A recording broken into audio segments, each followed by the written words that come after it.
जिज्ञासा से धर्म कुरुक्षेत्र में एकत्र हो। मेरे सुतों ने पांडवों ने क्या किया संजय कहो।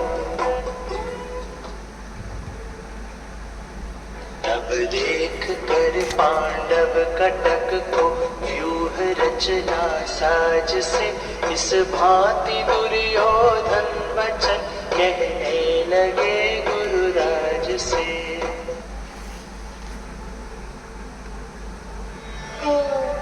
धृतराष्ट्र ने कहा, हे संजय, धर्म भूमि कुरुक्षेत्र में युद्ध की इच्छा से एकत्र हुए मेरे और पांडव के पुत्रों ने क्या किया।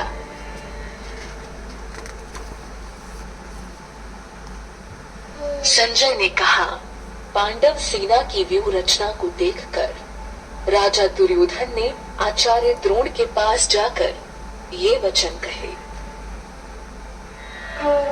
हे आचार्य, आपके बुद्धिमान शिष्य द्रुपद पुत्र धृष्टद्युम्न द्वारा व्यूह रचना में खड़ी की हुई पांडवों की इस विशाल सेना को देखिए।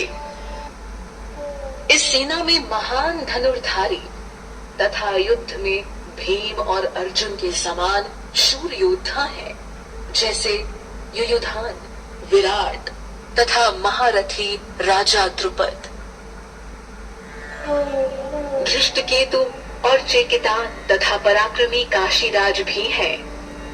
पुरुजित और कुंती भोज ये दोनों भाई तथा मनुष्यों में श्रेष्ठ शैव्य भी है।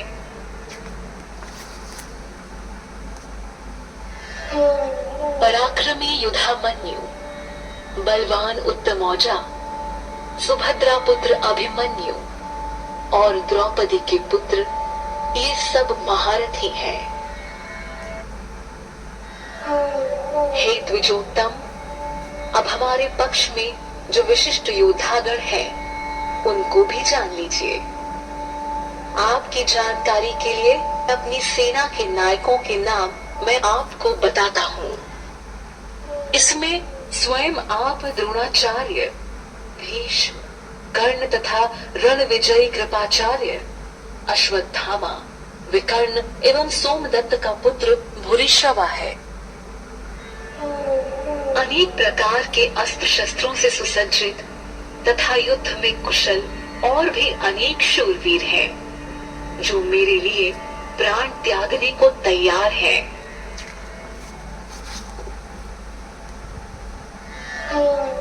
भीष्म के द्वारा रक्षित हमारी सेना असीमित है, किंतु भीम द्वारा रक्षित उनकी सेना सीमित ही है।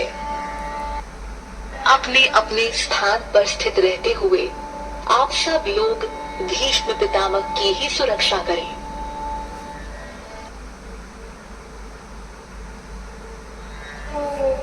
दुर्योधन को प्रसन्न करने के लिए कुरुवृद्ध पितामह भीष्म ने सिंह के समान गरज कर जोर से शंख बजाया।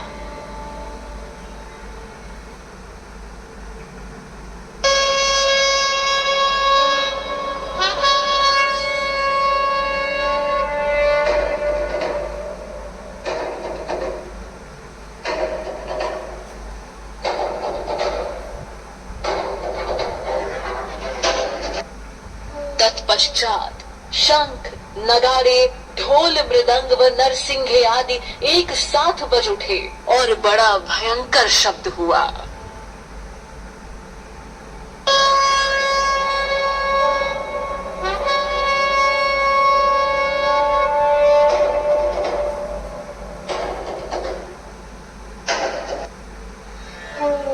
उसके बाद सफेद घोड़ों से युक्त महान रथों पर बैठे हुए भगवान श्री कृष्ण और पांडुपुत्र अर्जुन ने दिव्य शंखों को बड़े जोर से बजाया। अंतर्यामी भगवान श्री कृष्ण ने पांचजन्य नामक शंख बजाया। अर्जुन ने देवदत्त नामक शंख और भयानक कर्म करने वाले वृकोदर भीम ने पौंड्र नामक महाशंख बजाया। कुंती पुत्र राजा युधिष्ठिर ने अनंत विजय नामक शंख बजाया। नकुल व सहदेव ने क्रमशः सुघोष और मणिपुष्पक नामक शंख बजाए। महाधनुर्धर काशीराज, महारथी शिखंडी, दृष्टद्युम्न, राजा विराट और अज्ञेय सात्विक।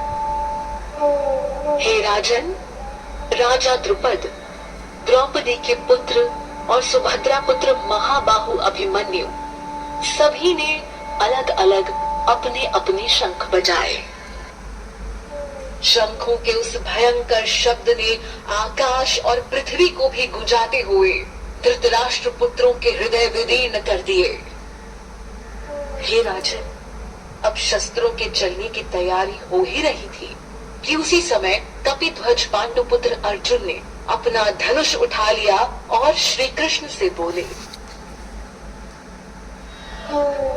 अर्जुन ने कहा, हे अच्युत, मेरे रथ को दोनों सेनाओं के मध्य में खड़ा कीजिए, जिससे युद्ध की इच्छा से खड़े इन लोगों का मैं निरीक्षण कर सकूं कि मुझे इस युद्ध में किनके साथ युद्ध करना है।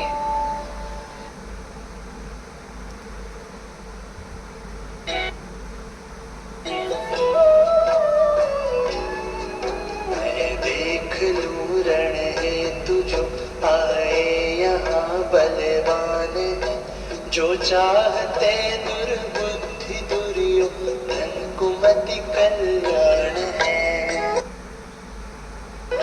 सजन का श्री कृष्ण ने जब उड़ा केश विचार भारत सुन लिया, दोनों दलों के बीच में जाकर खड़ा रथ को किया।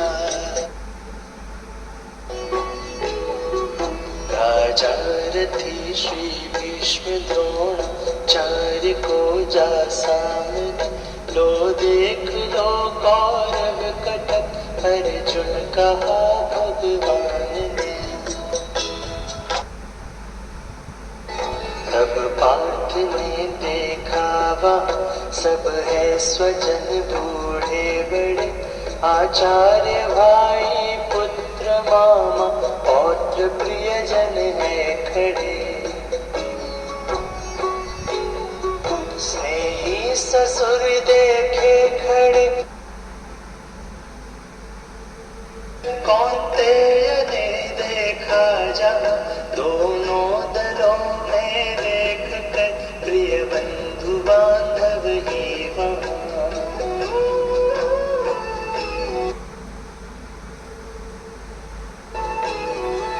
कहने लगे इस भांति तब होकर कृपा युद्ध खिन्न से, हे कृष्ण रण में देख कर एकत्र मित्र भिन्न से। मेरे हाथ से गांडीव धनुष छूटा जा रहा है और त्वचा जल रही है। मेरा मन भ्रमित हो रहा है और मुझसे खड़ा नहीं हुआ जा रहा। केशव सभी विपरीत लक्षण दिख रहे, मन म्लाने रण में स्वजन सब मार कर, दिखता नहीं कल्याण है।